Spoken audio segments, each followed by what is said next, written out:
I have seen this pattern before. It never ends the way people expect. Empires rarely fall from invasion.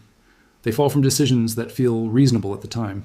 They fall when their financial architecture becomes so complex, so dependent on the cooperation of others, that a single structural shift can collapse decades of assumed dominance. What most observers are calling a routine central banking policy adjustment represents something far more consequential. On November 15th, 2025, the Bank of Canada announced the Northern Settlement Network, linking Canadian institutions directly to central banks across 43 nations, bypassing SWIFT entirely. The presentation was careful, technical, boring. Governor Macklem spoke of transaction efficiency. Financial media covered it as regional fintech. Most Americans never heard about it. This was the moment American financial hegemony began terminal decline. For 80 years, the United States has maintained global economic control through mundane mechanics of international banking. Every major financial transaction between nations flows through American-controlled systems. SWIFT processes over 42 million messages daily, representing trillions in global commerce. The system appears neutral, technical, apolitical. It is none of these. SWIFT operates under Belgian law, but its infrastructure routes through American territory. U.S. Treasury maintains supervisory authority, allowing American officials to monitor, restrict, or block financial transactions between any nations worldwide. This power has been weaponized systematically. When Russia annexed Crimea, American officials cut Russian banks from SWIFT, crippling Moscow's ability to conduct international commerce. Economic damage was immediate, with Russian GDP contracting 2.8% as businesses lost access to international payment systems. When Iran developed nuclear capabilities, SWIFT restrictions devastated Iranian economic growth. Oil exports, which generated $118 billion annually, collapsed to $56 billion as buyers could not process payments through traditional banking channels. When China challenged American technology dominance, targeted SWIFT monitoring compromised Chinese financial privacy, allowing American intelligence agencies to track Chinese corporate acquisitions, technology transfers, and strategic investments in real time. But each use of this financial weapon created resentment and motivated search for alternatives. Russian officials began developing the system for transfer of financial messages, attempting to create domestic alternatives to SWIFT infrastructure. Chinese authorities accelerated development of the cross-border interbank payment system, designed to process yuan-denominated transactions without American oversight. European leaders, increasingly uncomfortable with American extraterritorial enforcement of sanctions, began discussing the creation of European payment systems that would not be subject to American political control. These early alternatives failed because they lacked network effects that made SWIFT indispensable. A payment system is only valuable if both parties can access it. Russian and Chinese alternatives remained regional systems that could not facilitate global commerce. European proposals never moved beyond the discussion phase because member nations could not agree on governance structures or technical standards. Northern Settlement Network succeeds where these efforts failed because it was designed from the beginning as cooperative system rather than competitive one. Instead of trying to replace American financial infrastructure with Canadian infrastructure, the system eliminates need for any single nation to control international payment processing. The weapon worked because alternatives didn't exist. Nations could comply with American oversight or find themselves isolated from global economy. Even European allies, increasingly uncomfortable with American financial surveillance, had no practical alternative to SWIFT-mediated transactions. Canada understood this vulnerability better than most. 2018 arrest of Huawei CFO Meng Wanzhou at Vancouver International Airport demonstrated Canadian subordination to American financial priorities. Despite having no direct interests in Iran sanctions that motivated the arrest, Canada found itself entangled in diplomatic crisis with China, lasting nearly 3 years and resulting in detention of 2 Canadian citizens in Beijing. Incident revealed that Canadian sovereignty over its own territory was meaningless when American financial regulations took precedence. Canadian banks processed over $2.3 trillion annually through SWIFT systems, subject to American monitoring and potential restriction. Every major Canadian trade transaction flowed through infrastructure Washington could shut down with a policy memo. Canadian resource companies selling oil to refineries in India, Canadian manufacturers selling aircraft parts to European buyers, Canadian agricultural exporters selling grain to Asian customers, all depended on payment systems controlled by American authorities who could interrupt transactions for reasons unrelated to Canadian interests. Realization that sparked Canadian action came during Freedom Convoy protests of 2022. When Prime Minister Trudeau invoked Emergencies Act to freeze bank accounts of protest supporters, the technical mechanism used was not Canadian banking infrastructure, but SWIFT messaging protocols that could be monitored and controlled by American authorities. Canadian officials recognized that their ability to manage domestic financial crises depended on systems operated under American jurisdiction. and subject to American oversight. This dependency became more dangerous as American politics became unpredictable. Trump administration's use of tariffs and sanctions as diplomatic tools demonstrated that economic relationships could be weaponized without warning. The Biden administration's continuation of many Trump-era policies, despite promising return to traditional diplomacy, showed that financial coercion had become a bipartisan tool of American statecraft. The Northern Settlement Network changes this calculation permanently. The system connects Canadian institutions directly to central banks in Germany, Japan, Australia, Brazil, India, and 47 other nations, representing 68% of global GDP. Transactions settle through distributed ledger technology requiring no central clearinghouse, no American servers, no SWIFT intermediation. A Canadian company selling wheat to Germany can receive payment in minutes rather than days, with transaction costs 89% lower than SWIFT. But the innovation is political, not technical. The Northern Settlement Network operates under what Canadian officials call cooperative sovereignty principles. No single nation controls the system. No single government can monitor all transactions. No single authority can impose sanctions or restrictions without unanimous consent from all 43 participating central banks. The governance structure reflects sophisticated understanding of international relations theory. Traditional payment systems create hierarchies where a controlling nation gains disproportionate influence over other participants. Northern Settlement Network distributes control equally among all participants, making it impossible for any single nation to weaponize system for political purposes. Technical specifications reinforce this cooperative approach.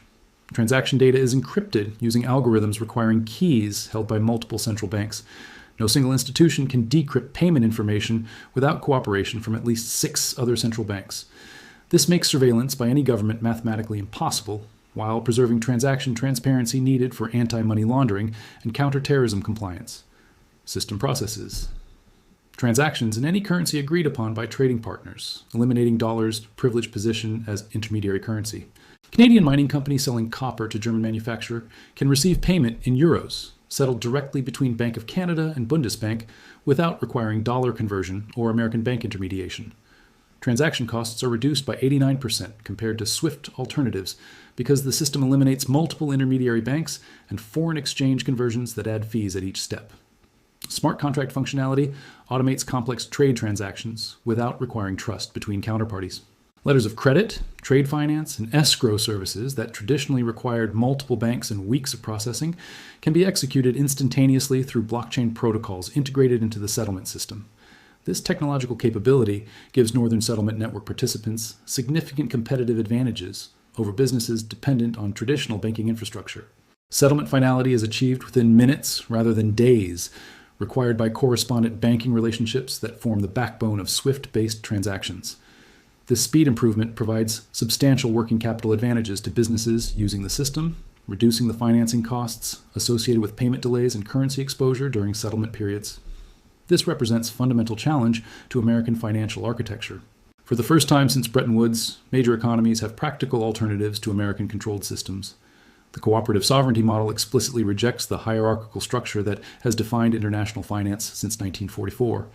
Indicators suggest momentum beyond Canadian expectations.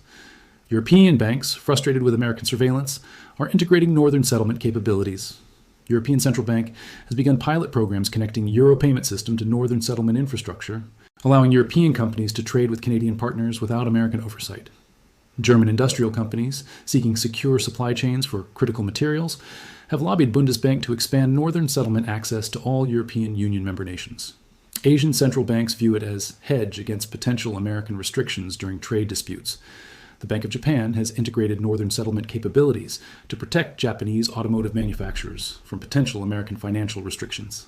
Japanese companies remember the Plaza Accord of 1985, when American pressure forced dramatic yen appreciation that damaged Japanese export competitiveness.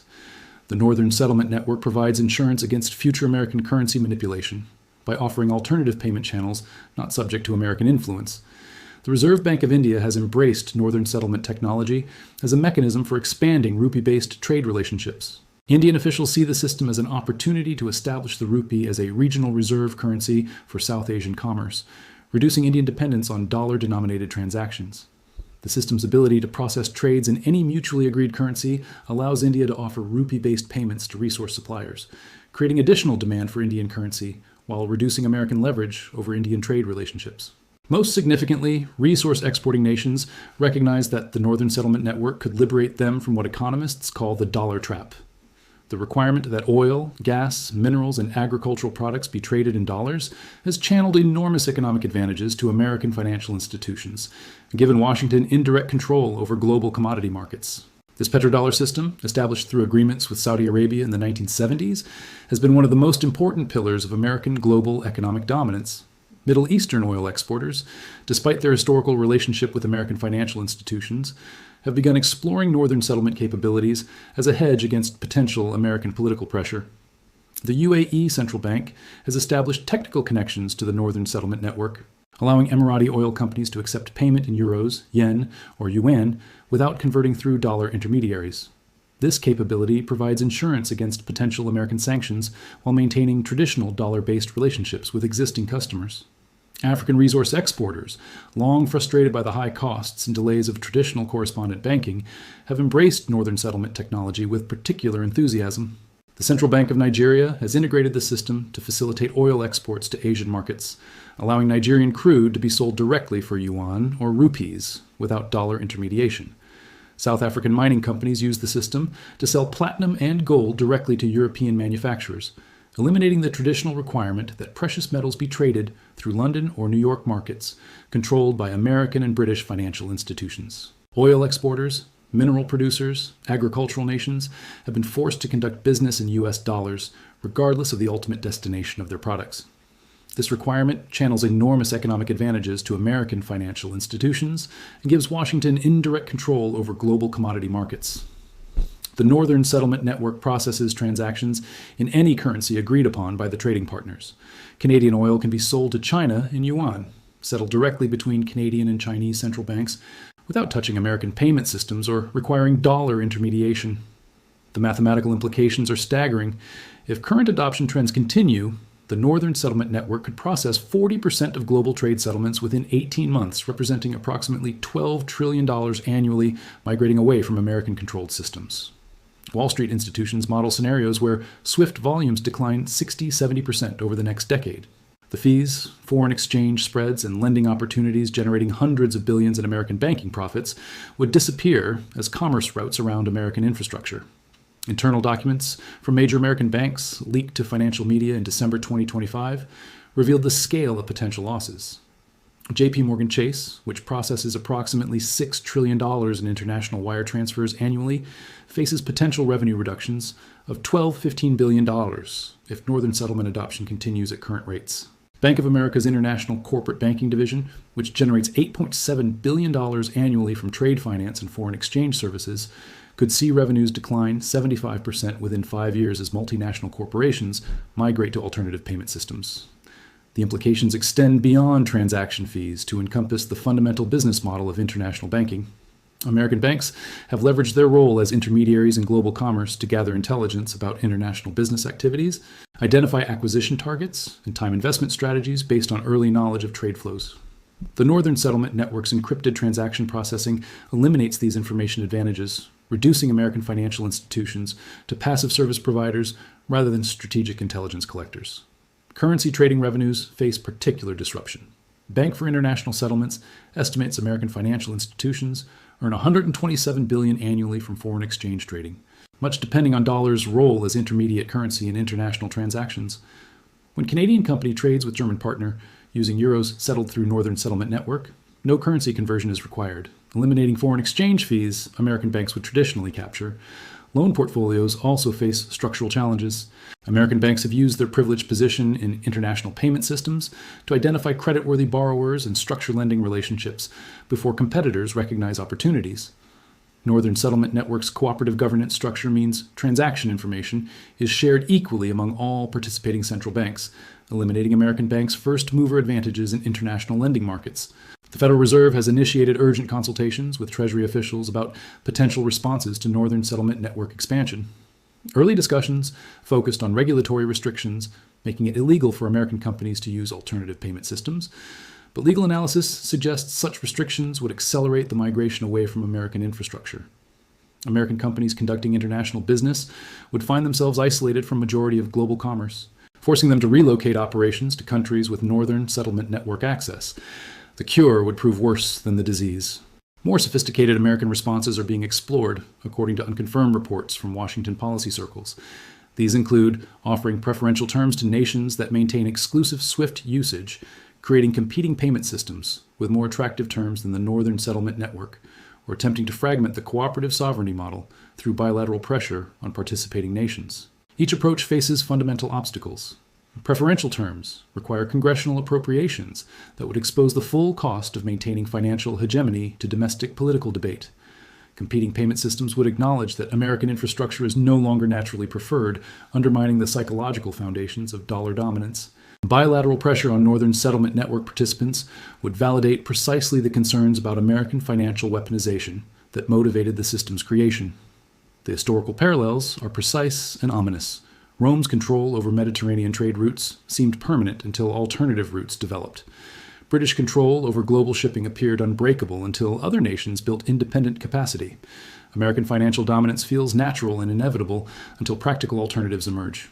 What distinguishes the current moment is the speed and sophistication of the challenge. Rome took centuries to lose control over trade routes. Britain required decades to lose shipping dominance.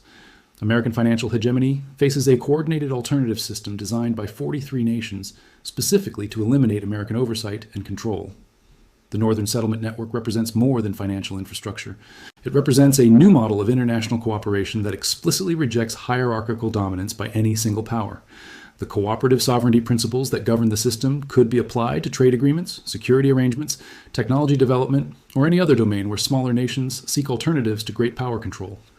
Canadian leadership of this transformation is particularly significant.